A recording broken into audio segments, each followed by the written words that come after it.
De retour dans ce nouveau numéro de C'est-à-dire, toujours en compagnie du père Isaïe Kinomi, prêtre de la communauté du Chemin Neuf. Passons à Pâques, si vous le voulez bien, mon père. Je vous écoute.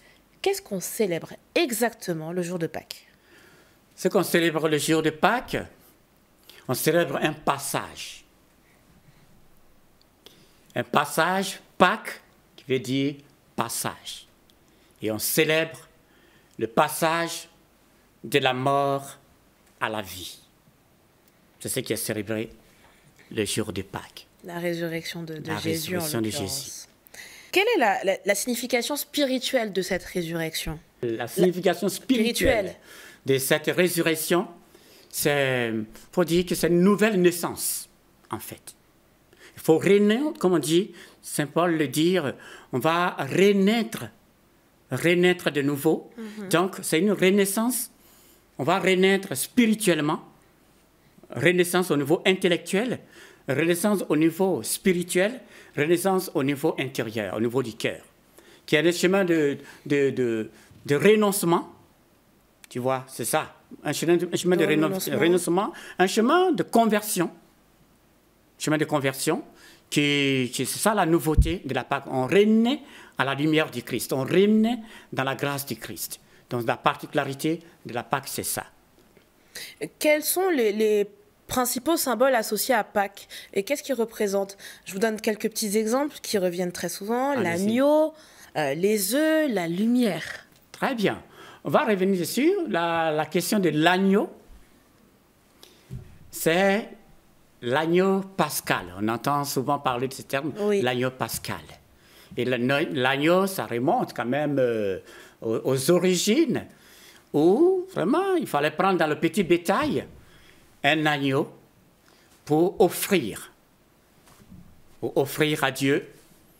Et cet agneau, comme on le dit, ça fait aussi référence à la libération du peuple en Égypte, où on a demandé, il faut tuer l'agneau pour mettre le sang sur le montant ou le linteau des portails pour pouvoir permettre à ce que l'ange exterminateur qui devait venir pour fléau là, pour pouvoir protéger le peuple israélien ou le peuple israélite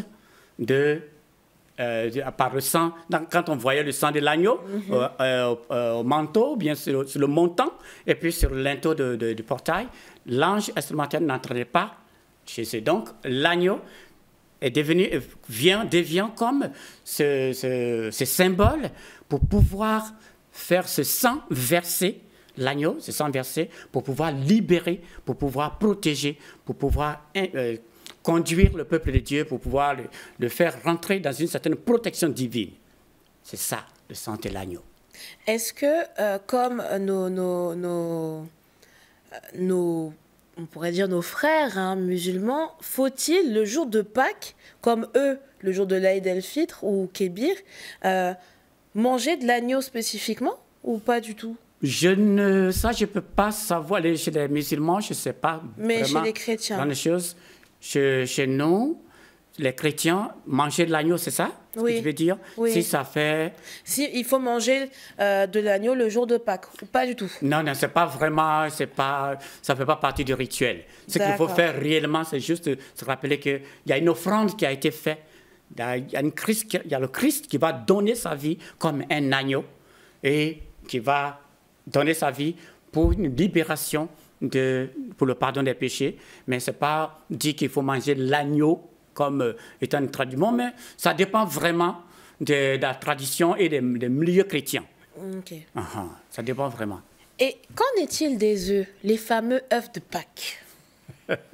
Ou plutôt œufs de Pâques, pardon. En tout cas, œufs de Pâques. Bon, je n'ai pas vraiment d'idée dessus, mais je ne sais pas qu'est-ce que ça... Ça se vend bien, ça on est sûr que ça se vend bien, le chocolat, mais c'est vrai qu'on n'associe Pâques à ça. En tout cas, s'ils associent Pâques à ça, peut-être qu'il y a un motif, mais moi, je ne sais pas exactement ce que ça veut dire. Mais je sais que les bougies pascales, ça, comme je l'ai déjà dit, oui. La lumière du Christ qui doit briller, ça, je le sais.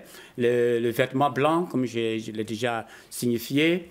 Et ça, mais pour les œufs pascales, je ne sais pas vraiment grande chose.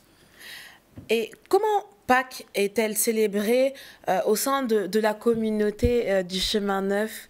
Est-ce qu'il y a des traditions spécifiques qui sont spéciales à la communauté ou des petites distinctions, on va dire?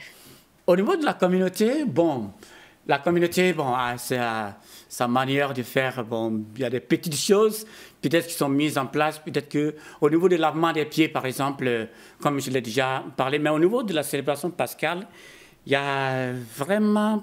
On célèbre comme l'Église célèbre, à moins que, par exemple, en fonction de ce que l'on fait pendant Pâques, qu'on peut peut-être mettre des chemins de... Comme on parle, les chemins de croix, peut-être on peut faire ce qu'on appelle le revêtement, c'est-à-dire on va vivre quelque chose. Vraiment, c'est au long de la semaine sainte, en fait. Le Triduum pascal, on va vivre quelque chose vraiment qui est l'ordre de dépouillement. Tu vois comment faire descendre le Christ sur la croix pour permettre aux jeunes de vivre quelque chose de plus vivant et de plus parlant pour eux, au point de vue expérience spirituelle. Mais au niveau de la célébration pascale, on célèbre comme l'Église, il n'y a pas quelque chose de... Catholique romaine, comme vous l'avez dit. Comme je le précise souvent, l'Église catholique romaine, on célèbre comme l'Église locale célèbre en tout cas. Il n'y a pas de particularité en tant que telle, comme propre à la communauté, non. Alors, mon père, on a parlé de l'attitude à avoir pendant la Semaine Sainte, mais quelle attitude à avoir le jour de Pâques? Le jour de Pâques, l'attitude à avoir d'abord, c'est déjà de tout faire pour d'abord aller à la messe, pour vivre ce moment. C'est de voir, d'aller vivre ce moment où on entre dans cette grande joie. C'est l'attitude à avoir vraiment, c'est d'entrer dans la joie pascale. Et non seulement d'entrer dans une joie de Pâques qui ne soit pas seulement momentanée, qui ne soit pas seulement événementielle. C'est qui est lié seulement à l'événement pascal, mais une joie qui doit durer, une joie qui dure, une joie qui demeure. Et cette joie, ça doit demeurer, tu vois, cette joie qui imprègne et qui transforme. Ce que j'appelle soit une joie qui est humaine et humanisante.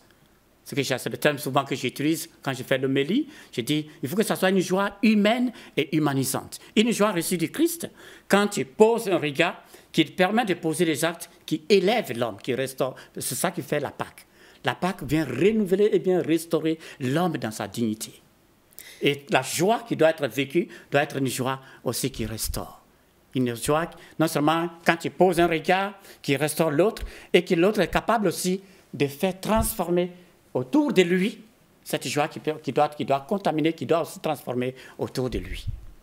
Mon père, c'est vrai qu'on parle du dimanche de Pâques, mais il y a aussi le lundi de Pâques. Oui. Qu'est-ce que ça signifie? Lundi de Pâques, c'est comme on dit dans la liturgie, vous allez voir qu'après Pâques, on voit, parce qu'il y a avant Pâques, il y a pendant Pâques et l'après Pâques. Donc, c'est les trois moments qu'il faut bien marquer. Et lundi de Pâques, c'est possible pour voir que ce qui vient d'être vécu, le Christ est ressuscité, et quel est l'état des apôtres pendant ce moment de la résurrection, pour regarder ce qui s'est vu dans l'après-Pâques. C'est un moment qui démarre, lundi de Pâques marque aussi le début de l'après-résurrection, pour regarder de près l'attitude des apôtres après la résurrection. Alors, est-ce qu'il y a quelque chose de spécifique à faire ce jour-là ou pas du tout? Non, il n'y a pas quelque chose de spécifique, mais la seule chose à faire, c'est de perdurer.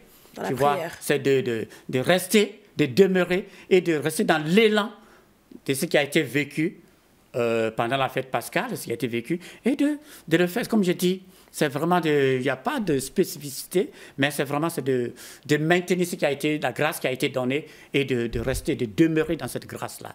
C'est le retentissement de cette grâce qui se perpétue.